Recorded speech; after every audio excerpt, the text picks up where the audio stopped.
name is Dan McGehee. I'm on the faculty in Industrial and Systems Engineering, and I've been at the Public Policy Center since 1996. I think I'm one of the veterans there. I also direct the NADS, which is generally known as sort of a reproductive hormone, I believe. Sort of an unfortunate acronym, but in any case, rather than looking at reproduction, we look at driving safety. So what we're going to talk about today is a couple things. First, all of you that do water stuff, it's amazing, because I look at like the future of electric vehicles, and besides Michelle, you can't answer this question. On an electric vehicle like a Tesla, what is the only liquid on board? Windshield wiper fluid. So anyway, there's your water for the next generation. I'm sure some of the battery folks will be able to disagree with that and say there's some other liquid on board. But in any case, what's really different about how we look at visualization is it's really primitive right now. So we have tons of data that come off of our automated vehicles.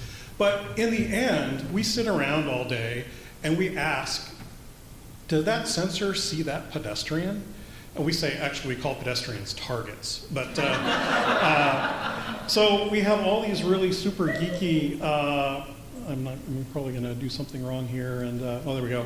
All these geeky geometric equations that we apply to how sensors see the world, and the expansion rate of a car head, the expansion rate of a human target, the expansion rate of a feline target. So we have all these different targets out in the environment that are changing all the time. So we can do that sort of at the micro level here, and we can measure boxes. And so computers are really not that smart. When they look at the world, they just draw a box around the car head, and they just say, are you getting bigger too fast? And if you're getting bigger too fast, I better put on the brakes. So it just puts boxes around everything. So what I did here was kind of show you what we see based on scanning lasers called LiDAR, which you can stack a whole bunch of lasers on top of one another and spin them really fast and paint a picture of the world, and then sort of draw boxes around pedestrians and so forth. And unfortunately, you can't see this working, but this is a combination of the video view of the vehicle and then what the sensors see. So there's a pedestrian there, pedestrian, bicycle, and these are all cars. So as you turn left, you can see all these cars being seen there. So we sit around the lab and we say, okay, did that see it or not? And we've had some fairly horrible crashes. Uber killed a woman a year ago. Eileen Hertzberger in Tempe, Arizona was struck by an Uber vehicle where the safety driver, quote unquote, was watching Hulu because they were bored out of their mind. The data from that was very clear that it could see the target, but it misclassified it for a while.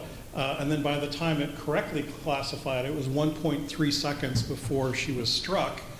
But Uber, in their infinite wisdom, said, we don't really want to brake hard because that will not feel good to the passengers.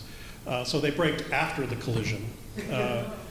So there's a lot of things that go on to understand what we see in the world and how we design to minimize nuisance braking in particular is a big problem, because if you're kind of in this herky-jerky world, you're going to say, I don't want to ride in that car because it's braking all the time.